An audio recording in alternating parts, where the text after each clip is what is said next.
Basahin nyo din talaga yung double. Ayun yung pinakamaganda doon. Basahin nyo yung double at para at least meron kayong maika-counter once that coach, paano po Join now. ba gagawin kapag dina-double team ka na? Pag dina-double team ka, idol, no, lagi mo tatandaan meron open na isa. So, it is your job na ma-find mo yung isang tao na yon.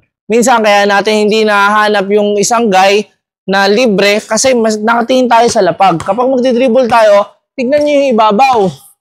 Tignan nyo kung saan manggagaling yung double.